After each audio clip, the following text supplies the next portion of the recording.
things he suffered. And he's telling you, learn from me. Learn from me. To learn obedience. Learn from me. To be steadfast in times of sufferings and pains and tears. Learn from me. Some people are not willing to learn. Some people that call themselves Nigerians, they are not willing to learn. And that is why the entire country is in this very mess. They have refused to learn from history. They have refused to learn from the conquest tactics of the jihadists, of the caliphate. It's not new. It has been there over the centuries. But they have refused to learn. Some Igbos the same. How many times will they burn your shops before you learn? How many times will they set ablaze your places of business developed by you with your money? Are you hearing what I'm saying now? How many times will they burn down your business, burn it down to the ground before you learn? Almost every year. Almost every 3 years. Some markets. Ladder per market in Lagos State. How many times? Since last 2 years. Up to 4 times. They are still there. Do you understand? Maybe it is ritual money. I can't understand. Do you understand what I'm saying now? Because I cannot understand the rationale. That you labored very well. You see that thing I said some minutes ago? That you can have the money. Miracle can give you money. Whatever can put the money in your hand. But you must learn to save that money, to invest the money, to guide the money, to hold the money, to protect the money, to increase, to grow the money. I was trying to say, I don't know. And I believe it's not all of them that are into ritual money. They are not into ritual killings. I wanted to say maybe it's because of ritual money, but it's not correct. Why I wanted to say it is because I am trying to figure, I am trying to understand. And I said maybe, when somebody has a means of getting money out of dubious means or diabolical means, they may not feel it when that money is stolen. Because they always know what to do. And the money will just come back. But they're not all of them. And then the question is, how many times before you can learn? How many? Many of them don't even have insurance. How many times will they kill you in the north before you learn that you have to go back home? How many more years do you need to suffer in Nigeria before you can understand that Nigeria is unworkable? It's unworkable. It's a chapter that is already closed forever. I said what? For it's closed. They agreed that the 1914 amalgamation will expire on the 100th year. When it is 100 years, it expires. If the union is not favorable to any of the parties, they can discuss whether to renegotiate or to go their separate ways. And Jonathan emerged from this part of the country, which is a clear pointer, which is a sign. Do you understand what I'm saying here now? The former president of Nigeria, Goodluck Ebele Jonathan, emerged in order to divide Nigeria. That was one of his major purposes. He didn't know it. Many advisors didn't tell him because they didn't learn from history. They didn't know or they forget the content or the testament of that very amalgamation. They forgot it. He entered there and the north, they saw it and they didn't want him to enter.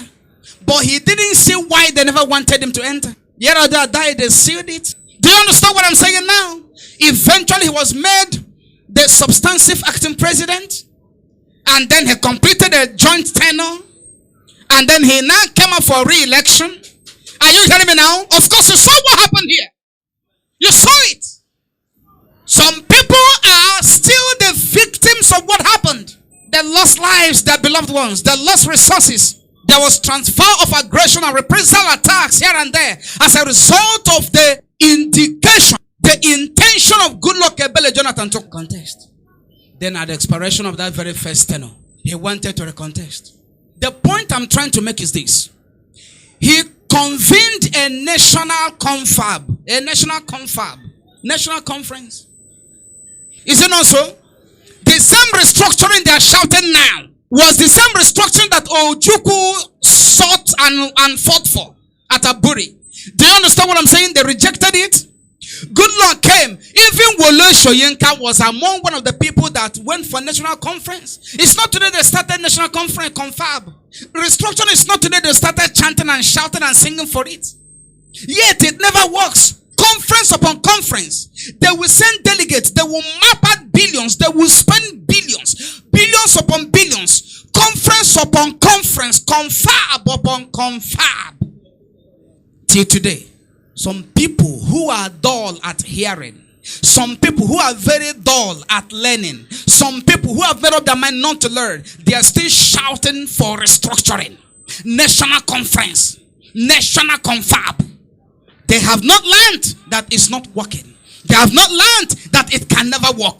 They have never ever learned till now. Lives are going. People are dying. Economy is nosediving every now and then. Things are hard. Things are very, very hard.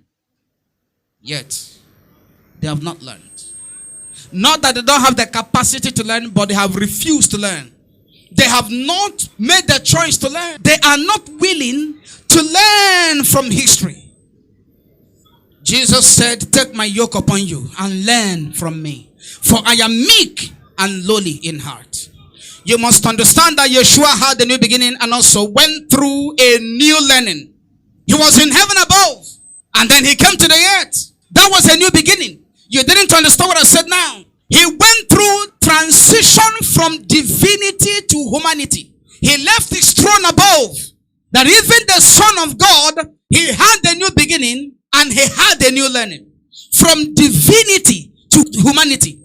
He moved into the world and he went through the nature and the condition of mankind.